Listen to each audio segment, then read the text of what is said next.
भगवान चित्रकूट की पावन वसुंधरा में रुके, सुंदर कुटिया का निर्माण करके 11.5 वर्षों तक रघुनाथ जी चित्रकूट में ठहरे। पर अब निषाद राज गुह जब लौटे, भगवान ने वापस भेजा गुह को। भगवान तो चित्रकूट में ठहर गए। निषाद राज गुह जब वापस लौटे तो निषाद ने देखा कि सुमंत जी अभी भी श्रृंगवेरपुर से गए नहीं। कि मंत्री बिकल बिलोक निषाद, कहीं न जाई जस भयो विषादु। श्री सीताराम जी को पहुंचाकर जब निषाद ने देखा कि सुमंत विकल बैठे हैं, राम राम राम राम श्री लखन, राम लक्ष्मण सीता का निरंतर स्मरण कर रहे हैं। तो निषाद ने सुमंत जी को समझाया। क्या कहा? तुम पंडित परमार्थ ज्ञाता, धरहु धीर लकी विमुख विधाता। सुमंत जी आप ज्ञानी हैं, पंडित हैं, परमार्थी। धैर्य को धारण करिए और अयोध्या को प्रस्थान करिए।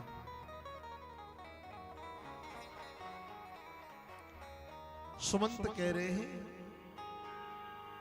मैं क्या मुंह दिखाऊंगा जाकर के, अयोध्यापुर वासियों को क्या बताऊंगा।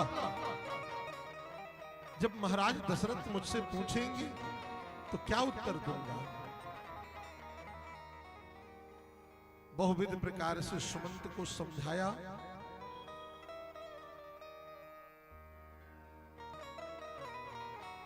निषाद राजगुह अवध की सीमा तक छोड़ करके आए सुमंत को। रात के अंधेले में सुमंत ने अयोध्या में प्रवेश किया।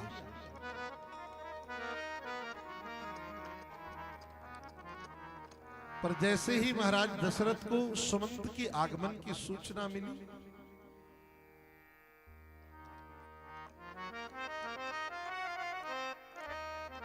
सुमंत को बुलाया।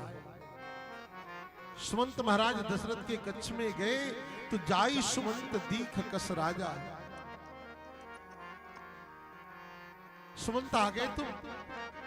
हाँ महाराज। मेरा राम कहाँ है?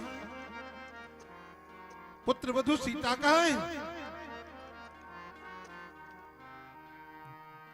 लक्ष्मण कहाँ है? सुमंत कुशल से तो है ना?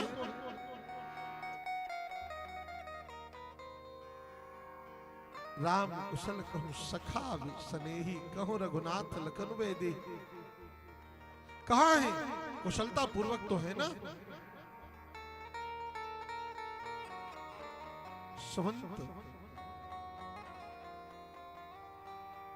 मौन खड़े हैं, कुछ प्रत्युत्तर नहीं दे रहे हैं। सुमंत ने कहा महाराज आप धैर्य को धारण करिए, आप पंडित हैं, ज्ञानी हैं।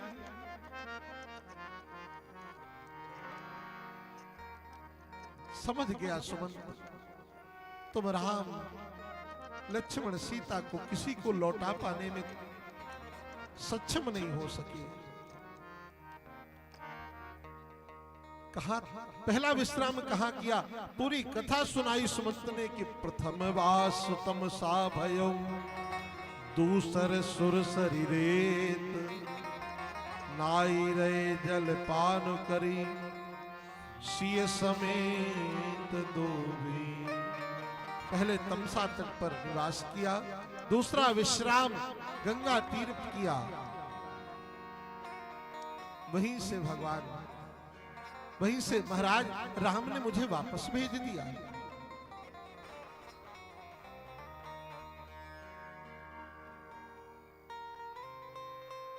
गोस्वामी जी कहते हैं जब महाराज दशरथ को यह बोध हुआ कि राम लक्ष्मण सीता वापस नहीं आए और नहीं आएंगे,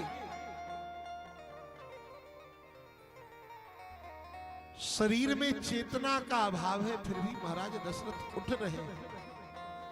धरे धीरज उठ बैठ भुआलो, कह सुमंत्र कह राम कृपालो।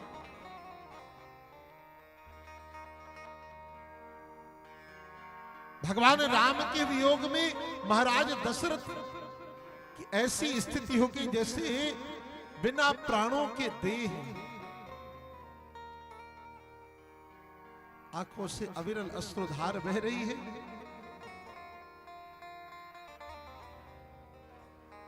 और महाराज दशरथ कौशल्या को, कैकेयी को, सुमित्रा को देखते हुए कहते हैं, हा रघुनंदन प्राण प्रीते, तुम बिन जियत बहुत दिन बीते। अब बिना राम के इन प्राणों को रखना संभव नहीं हो रहा। अब तो यह प्राण राम के पीछे जाने के लिए लालायित है। वह क्षण याद आया, एक कथा सुनाई। श्रवण कुमार के माता पिता अंधे थे। अंधे माता पिता को तीर्थाटन के लिए एक ब्राह्मण बालक श्रवण कुमार चला था। वह जंगल में शिकार खेलने के लिए गया था। तुम जलपान करने के लिए, अपने माता पिता की प्यास को बुझाने के लिए वह ब्राह्मण बालक जल लेने के लिए आया। मुझे अनुभव हुआ कि कोई मृग जल पीने गया है। मैंने बाण छोड़ा, वह बाण उस ब्राह्मण श्रवण कुमार को लगा। समीप जाकर देखा, मुझे क्षोभ तो बहुत हुआ। और उस ब्राह्मण बालक ने कहा, आप क्षोभ मत करिए, मेरा एक काम करिए, मेरे माता पिता को ये जल पिला दीजिए, वह प्यासे। मैंने जाकर उन दोनों वृद्धों को जल पिलाने की चेष्टा करी। उन्होंने पूछा, कौन हो तुम? अपना परिचय दिया और पूछा, हमारा पुत्र कहां है? तो मैंने बताया कि आपका पुत्र मेरे बाणों के प्रहार से भी संसार में नहीं रहा। उस समय उन दोनों वृद्ध ब्राह्मण और ब्राह्मणी ने मुझे श्राप दिया। जैसे आज हम पुत्र के विरह में अपने प्राणों को त्याग रहे हैं, तुम्हें भी अपने पुत्र के वियोग में प्राणों को त्यागना पड़ेगा एक दिन।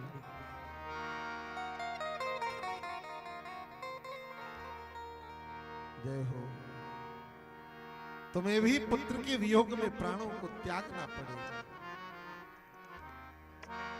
कौशल्या, आज वह दिन आ गया। महाराज दशरथ ने राम के वियोग में वियोग आतुर होकर समय नहीं